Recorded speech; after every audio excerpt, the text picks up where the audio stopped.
यश, इस वक्त प्रश्न ये बड़ा बना हुआ है कि भाई लोकसभा चुनाव में इतना अच्छा प्रदर्शन आपका रहा, सबसे बड़ी पार्टी आपकी रही। इससे पहले अगर विधानसभा के हिसाब से भी देखें तो भी सबसे बड़ी पार्टी आप हैं, तो भाई इतना झुकना क्यों पड़ गया? 85 सीटों पर लड़ेंगे आप। पूजा जी, बहुत सारी बातें हैं क्षेत्रीय स्तर पे, राजनीतिक स्तर पे गठबंधन भी है, कुछ अपनी अपनी बिल्कुल जो कहना चाहिए माइक्रो लोकल कुछ बातें हैं, बहुत कुछ है। अच्छी बात यह है कि पूरा इंडिया गठबंधन बिना भाजपा स्टाइल में लड़ाई भिड़ाई किए सहमति से, शांति से, सर्वसम्मति से ये तय कर रहा है कि हम कौन सी पार्टी किस सीट पर कहां लड़ेगी। ये इंपॉर्टेंट है। बाकी मुझे नहीं लगता है कि किसी भी राज्य में जहां चुनाव हो रहे हैं वहां के नागरिकों को मौलिक रूप से इस बात में इंटरेस्ट रहता है कि गठबंधन में कितनी सीटें कहां जा रही हैं। मैं ये कहना चाहता हूं कि एक आम नागरिक के लिए सबसे ज्यादा जरूरी है कि चुनाव जीतने के बाद जीतने वाले ने करके क्या दिया है हमको। ये हमारा फोकस जनता के लिए हमेशा हमेशा ये रहता है। तो विदर्भ की सीटों को लेकर लड़ाई होनी नहीं चाहिए थी, क्यों ये 15 सीटों का पेच फंसा हुआ है? वही तो मैं कह रहा हूँ, कुछ स्थानीय बातें रहती हैं लेकिन कोई पेच फंसा हुआ नहीं है।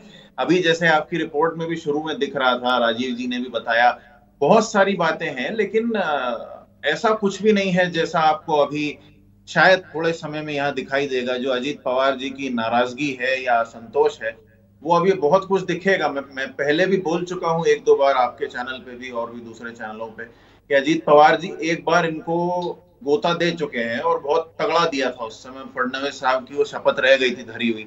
अगर वो फिर ऐसा कुछ कर गए तो हो सकता है चुनाव के पहले ही कुछ बड़ा बदलाव आ जाए। तो चलने दीजिए जैसा भी है। नहीं, लेकिन इस वक्त कांग्रेस की स्थिति इतनी कॉम्प्रोमाइजिंग सिचुएशन में क्यों आ गई है? ये हरियाणा के नतीजों का असर है क्या? भाई इससे पहले तो उद्धव ठाकरे ये भी कह रहे थे ना कि भाई आप बताइए सीट शेयरिंग को लेकर हम समर्थन देंगे। अब वो भी सुर एकदम उलट हो गए हैं। 100 से कम सीटों पर वो लड़ना नहीं चाहते। आनंद दुबे के भी थोड़ी देर पहले हमने ये उनका बयान भी चलाया था। नहीं, देखिए, हरियाणा के चुनाव के लिए तो हम शुरू से, जिस दिन से वो नतीजे आए हैं और जिस दिन से हमारे 20 विधायकों ने बाकायदा तथ्यों के साथ शिकायतें दर्ज कराई हैं उस अमर बैटरी की जो खत्म ही नहीं होती है ईवीएम में, उस दिन से लेके अब तक हमारा सीनियर जो वरिष्ठ नेतृत्व है वो यही कह रहा है कि we have not seen the last of Haryana's election results. लेकिन ऐसा नहीं है कि सबके सब उसके दम पर हमसे बार्गेन ही कर रहे हैं। ये बात सबसे बड़ा बार्गेन तो यूपी में ही आपके साथ हो गया। अखिलेश यादव ने कल ट्वीट कर दिया। वो बार्गेन नहीं है। वो यदि ऐसा कुछ होता तो हमारी पार्टी से आपको कुछ तो कहीं से तो क्षेत्रीय स्तर पर विरोध दिखाई देता, वैसा कुछ भी नहीं। ये बिल्कुल सम्मति से हुआ है। राहुल जी से फोन पे बात करके अखिलेश जी ने पूरा सही तरीके से इसको जमाया है।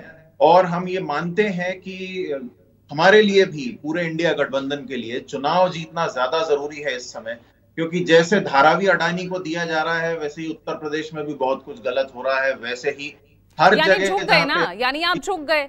कहां 5 सीटों की डिमांड आप यूपी में रख रहे थे? झुक गए ना वहां पर। एक भी सीट अब आप नहीं लड़ेंगे। नहीं, मैं फिर कह रहा हूं, देखिए, हमारा एक आध सीट लड़ना नहीं लड़ना ये मायने नहीं रखता है। मायने ये रखता है कि किसी भी हालत में हमें भाजपा भी कहना, बी कंपनी की जो ये इनकी नीति है किसी तरीके से राज्यों को जीत के, गलत तरीके से जीत के और फिर और गलत करने की, उसको किसी भी तरीके से रोकना है। चाहे उसके लिए पूरी कांग्रेस पार्टी बैकग्राउंड में रहे, हमें कोई तो फिर तो बड़ा दिल महाराष्ट्र में भी दिखा दीजिए, विदर्भ की दे दीजिए। जो 15 सीटें, 15 में से 3 शरद पवार मांग रहे हैं, बची 12 सीटों पर ही फाइट है ना विदर्भ की, तो वो भी दे दीजिए फिर उद्धव ठाकरे गुट को। Puja ji, you are welcome to discuss it all with me, लेकिन ये वहां के क्षेत्रीय और शीर्ष नेतृत्व जो है वो मिलके तय करेंगे। बाकी हम आप चाहे जितनी चर्चा कर सकते हैं।